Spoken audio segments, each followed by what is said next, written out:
Well, thank you so much for having me, and I would like to express my warmest thanks and gratitude to the Rector, Ignacio Sanchez, to the Secretary General, Marisol Peña, to the Dean, Gabriel Boxang, and the faculty and students and staff. And last but not least, to my good friend, Professor Francisco Urbina. Where is he? Oh, way back there. Hi, Francisco. He's not responsible for anything shocking I may or may not say today. Although, as we say in American law, he's responsible for creating the risk, I suppose. But, okay, so my topic today is the topic of liberalism. And it is based on a speech that's been handed out to you. I will give a much shorter version of that, don't worry. We will not be here for 2 hours. And let me just tell you very briefly what I propose to say. The methodological principle that guides this talk is a famous saying of the Victorian English Cardinal Henry Edward Manning, who said that all human conflict is ultimately theological. And the central thought I want to advance is that the rulers in liberal political systems systematically tend to undermine their own rule. In this sense, they behave irrationally from an instrumental standpoint, although they are pursuing a kind of value rationality.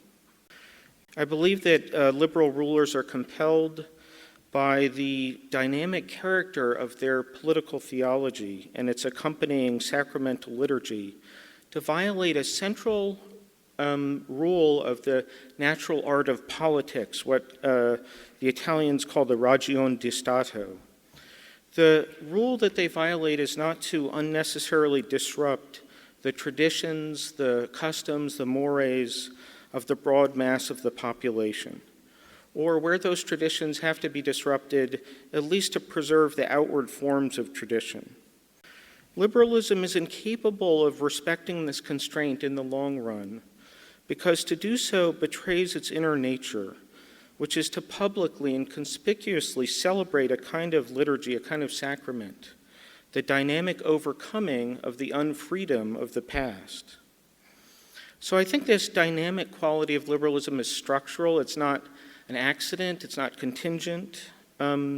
It constantly disrupts deeply cherished traditions among the population. It stirs widespread unrest, animosity, and eventually political backlash, expressed through the electoral process if the society happens to be both liberal and democratic. And I think that this process accounts for an important share of the conflicts between liberalism and democracy that we have seen all over Europe and the United States in recent years, from Brexit to Trump to Italy to Hungary to Poland to Slovakia to perhaps cases like Brazil, although I'm less familiar with that. Okay, let me start with a distinction and a definition. We have to distinguish liberalism as an academic theory in the history of political thought from liberalism as an actual type of regime, a type of society. The two are related, but only indirectly. As a theory, liberalism is a family of doctrines of which the main components or branches, are theological liberalism, political liberalism, and economic liberalism. All these descend from a common thought. The thought is that the autonomy of the individual's reason and will, is the master commitment that has to be liberated from constraints of politics, of society, even of biology, to liberate the reason and will, even from the constraints of the physical body. But liberalism as a theory isn't my interest here. What's my interest is, in a sociological or anthropological vein, to focus on some very lived and concrete experiences of life in a liberal political order. So these orders typically feature a similar array of institutions and commitments. They feature public secularism. They feature a marketplace of ideas. They're typically committed to permissiveness, both in customs and with respect to things like family life and sexual morals. They promote tolerance, except of those who are thought to be intolerant, and then liberal societies are intolerant of the intolerant. They feature aggressive attempts to police non-liberal forces internally, and they police non-liberal regimes externally, often by armed force. Recent decades have seen, I think, a distinct recession of the liberal world order. That is, we see more and more cases of countries rejecting this kind of model and rejecting participation in liberal political society.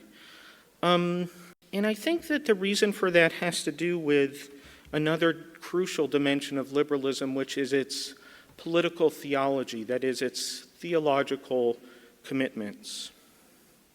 Liberalism has this dimension of political theology. You can't understand it without understanding theology. It's best understood, on my view, as an imperfectly secularized offshoot of Christianity. Its main features are a very odd, characteristic mix of Pelagianism and Gnosticism. So the two views that the will can bring man to salvation, and the view that man has to be liberated from the body and from other incarnated constraints. Both of these views have been criticized in very powerful terms recently by the Congregation for the Doctrine of the Faith in a document called Placuit Deo. I also think that liberalism centers on a particular liturgy or sacrament. I call it the Festival of Reason, which is a reference to the moment in 1793 when the goddess of reason was installed on the holy altar of Notre Dame in Paris in place of the Blessed Virgin. And this festival celebrates the dawning of freedom, the overcoming of the darkness of the irrational past. The benchmark for what counts as the irrational past changes with every celebration of the liturgy. That's why we constantly see the search for new things to overcome, new villains to be defeated. The essential components of the Festival of Reason are the irreversibility of progress. Progress only moves in one direction, and there must be a victory over the enemy, the forces of reaction.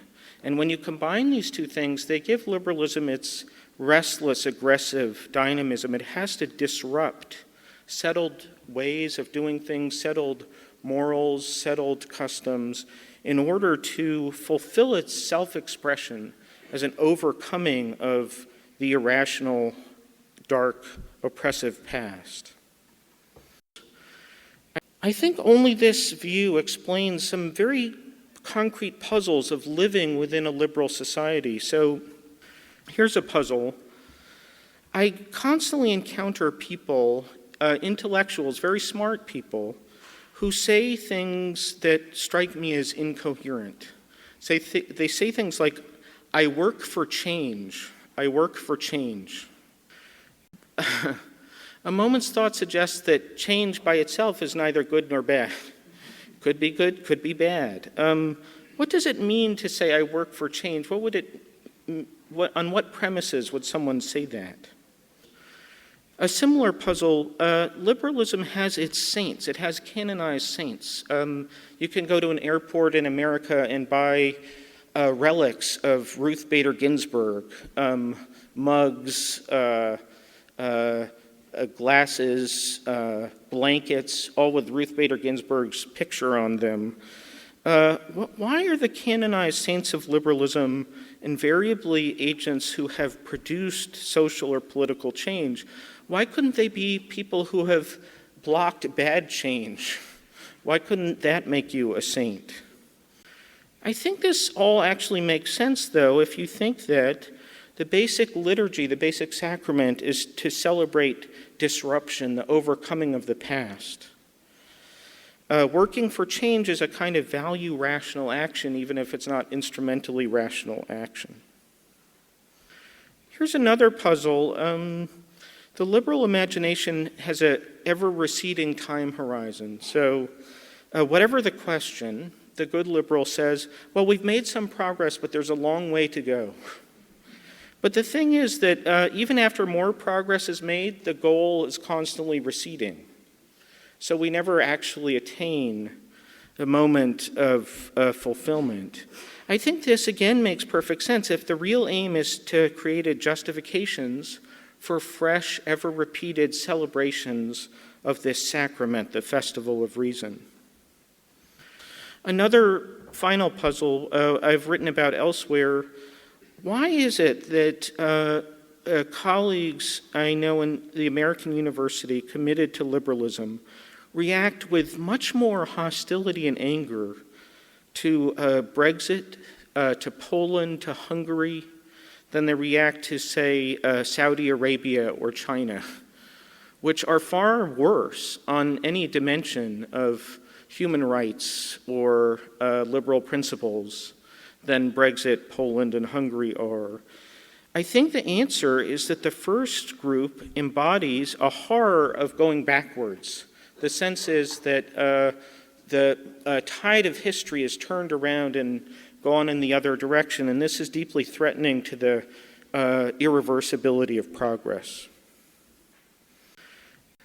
There's a general kind of disconnection about life in liberal societies, which is we have an official theory that's very cool. It has to do with neutrality of the public sphere. It has to do with secularism. It has to do with freedom for all. Everybody can privately exercise their religious faith as long as they don't import it into the public sphere. But then the lived experience is not like that at all. The lived experience is that we have a kind of vanguard of liberalism who are furiously passionate about controlling the public sphere. They engage in massive political marches and demonstrations. In the US, this happens on Saturdays, which is, as Professor Urbina pointed out, extremely bourgeois because you don't miss any work. But these marches happen on Saturdays, and they seem in some obvious way an act of communal worship. They're actually a substitute for Sunday. They're a kind of mass for those who are invested above all in politics and controlling the public sphere. There are denunciations, a routine now in American public life. There are denunciations of public figures, politicians, academics, corporate executives, celebrities. And these figures are denounced for something they may have said 2 years ago, for example, that everybody believed 2 years ago, or something they said 25 years ago that everybody believed 25 years ago. And then they engage in a kind of ritual of confession and repentance, attempts at reconciliation. What's obviously going on is some kind of public theology that's not identified as such. Okay. In order to understand the effects of this public life in liberal societies, I've turned to the Italian Ragione di Stato tradition, and this is the great Catholic reaction to Machiavelli. And the Ragione di Stato thinkers articulate some conditions under which rulers can preserve a stable regime. And I have come to think that the basic problem for liberalism, and the reason we see this kind of increasing rebellion against liberalism all over Europe and America, is that liberalism does not and cannot follow the basic counsel's advice of the Ragione di Stato tradition. So the tradition tries to tell rulers how to secure three hallmarks of the common good, that is, abundance, peace, and justice. And the Ragione di Stato tradition says to a ruler, if you do what we advise you, then you will secure a firm rule over people, as Giovanni Botero put it. And your rule will, above all, be self-sustaining. It'll be a kind of equilibrium that preserves itself. Well, what is the advice? Well, one of the major pieces of advice that Botero gives the ruler is to adopt a stance of great prudential caution about disrupting tradition, about disrupting custom, about disrupting the life of the people at large. Botero says nothing is more hateful in governments than to change things which have acquired esteem through their antiquity, through their age. The issue for Botero isn't just change, but it's how quickly change occurs, and it's whether change is public and conspicuous. And especially if it involves the change of names and titles, Botero says, do not make sudden changes because such actions have something of the violent. Charles Martel, aspiring to become King of France, did not want, as major domo of the king, to usurp the title of king, but took the title of prince of the French nobility. His son Pepin then easily obtained the title of king in the kingdom. So this for Botero is prudential wisdom. And the model throughout this literature is Octavian, who as Augustus adopted the titles and forms of the Republican Constitution, and as Macaulay said, ruled under the decent forms of that Constitution despite exercising the power of a prince. So Botero believes two things. One is it's bad to unnecessarily disrupt practices, and where they must be disrupted, the disruption should be kept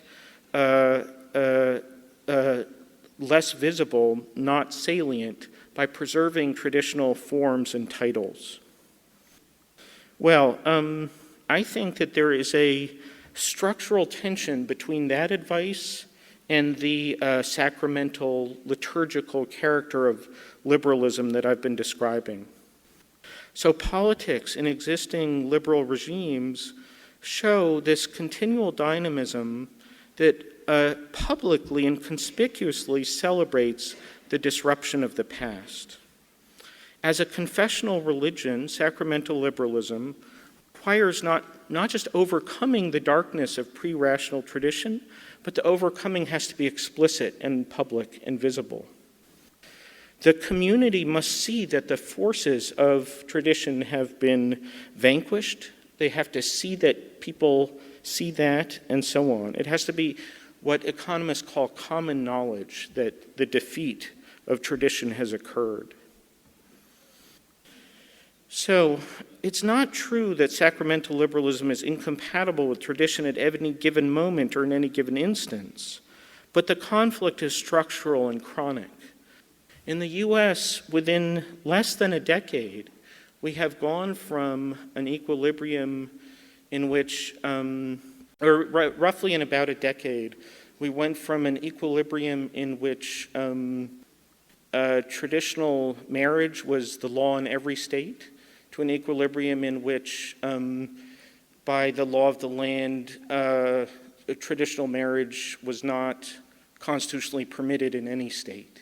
And then we have moved on to new conflicts over gender identity and so on. And it's this tempo of the dynamic disruption of tradition that I think has stirred a lot of backlash. Let me give a couple of examples from the crucial period in America in 2014 to 2016. One was that the Obama administration tried to force an order of nuns, the Little Sisters of the Poor, to either fund contraceptives that would induce abortion, or at least to take action to pass the responsibility for doing so onto someone else. Commentators at the time, even commentators who were sympathetic to the administration's goals, criticized the administration for its seemingly inexplicable stupidity. Why would you try to do this when doing so was radically antagonizing important sectors of the voting population, especially Christian conservatives, who then proceeded to vote for Trump in very large numbers? I think this criticism didn't understand the dynamics of sacramental liberalism. The impetus behind the administration's conduct wasn't just to force one small order of nuns to provide contraceptives. The point of it was to mark a ceremonial moment of the justice of the liberal order. It was to have the nuns publicly acknowledge that it was just for the administration either to force them to require contraceptives or to pass responsibility elsewhere. It was to celebrate the justice of the state's demand. And that compulsion, that desire to celebrate that moment of the overcoming of the irrational tradition, was the aim of the administration's action. And I think the commentators didn't understand that aim. They didn't understand that it wasn't intended to be instrumentally rational in political terms. It was an acting out of a value-rational compulsion. Another example involved the Supreme Court case Obergefell versus Hodges, the one I mentioned, the one that declared a constitutional right to same-sex marriage. There was a great puzzle about this case, which is why it was necessary at all. At the time, a number of states were voting to allow same-sex marriage, and many commentators at the time said, all that the justices have to do is to do nothing. If they just stay out of the issue, then eventually democratic voting state by state will yield the policy outcome they want anyway. But that is, again, to miss the point of the sacramental moment that liberal forces desired. The point of the sacramental moment was to have same-sex marriage declared as a binding requirement of fundamental justice over and against democratic considerations in a way that defeated democratic views. So it wouldn't have satisfied that impulse merely to have same-sex marriage voted into place by states. They had to be forced to adopt the policy. And the opinion that the justices issued, Justice Kennedy, since retired, condemned the 1,000 years of tradition of opposite-sex marriage as irrational prejudice and animus. And this is the moment of the sacramental celebration of the Festival of Reason, the overcoming of the irrationality of the past. Well, I think, as I said, we've seen this pattern in many countries across Europe and in the U.S., and it's produced a kind of political backlash dynamic in which the populations whose traditions, whose ways are disrupted, start to use democracy to push back, to rebel against the dynamic disruption of liberalism.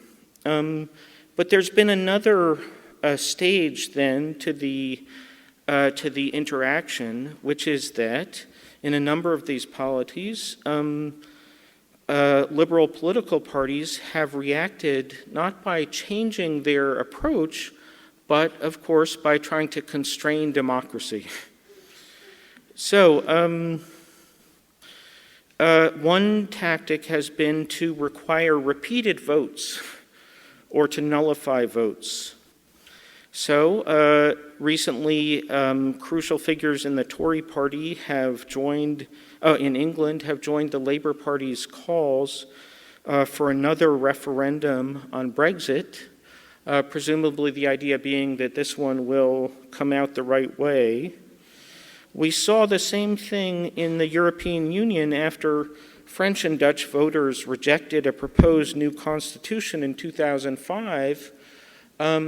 The same provisions were put into into European treaty law in the Treaty of Lisbon in 2009 through a process that didn't involve any awkward referenda. So if the referendum doesn't come out the way you like, you do it through some other method. Another tactic is the so-called cordon sanitaire. This is a norm, an unwritten norm, in which liberal parties join forces to prevent non-liberal parties from entering government. We've seen it in French politics, German politics, and elsewhere. Sometimes it succeeds, sometimes it fails. What's striking about it is that it can even override immediate instrumental self-interest or instrumental rationality. So in Germany, liberal parties refused to cooperate with a new party, AfD, that desired immigration restrictions, even though any of the main liberal parties could have formed a government in alliance with AfD. And their refusal to do that resulted in an extraordinary delay in the formation of a government. And it's striking that this norm overrid even the fundamental impulse of a parliamentary party to form a parliamentary majority. I think these tactics carry their own risks. I think they end up exacerbating or increasing the democratic backlash against liberalism, and we've seen that in the UK recently, and I think we've seen it in other cases in the European Union where liberal attempts to suppress non-liberal democracies have merely hardened the position of those democracies and caused them to fight European restrictions with all the more force. I think here, too, what's happening is that liberal forces are departing from ordinary instrumental political rationality. So the ordinary political rationality would suggest that the right thing to do with a non-liberal parliamentary party is to domesticate it, to bring it inside the system, to compromise and to dampen public attraction to it, to reduce public attraction to it. But liberal parties can't take this instrumentally rational approach because they're afraid of contamination. They're afraid of interaction with heresy. And it's that dynamic of purity that's fundamentally, in my view, a matter of political theology and a matter of sacramental commitment. I think there's ultimately, in the long run, no escape from this dynamic, and that what we will see is that liberal democratic orders will become systematically less democratic in order to remain themselves, in order to remain liberal. And at that point, their long-term sustainability comes into some question. The basic dilemma for liberalism, in my view, is that it has a paradoxical anti-authoritarian ethos of belief. But that anti-authoritarian ethos, this compulsion to celebrate the overcoming of unfreedom, is ultimately inconsistent with the prudential maxims of the Ragione di Stato that create a stable, ongoing art of rule. So I think that the dynamics we're witnessing are structural and that they will only get worse in the medium term. What the future holds, I don't know, but I hope merely to have identified the kind of causal processes that are producing the consequences that we see today. Well, thank you very much for your attention. Thank you.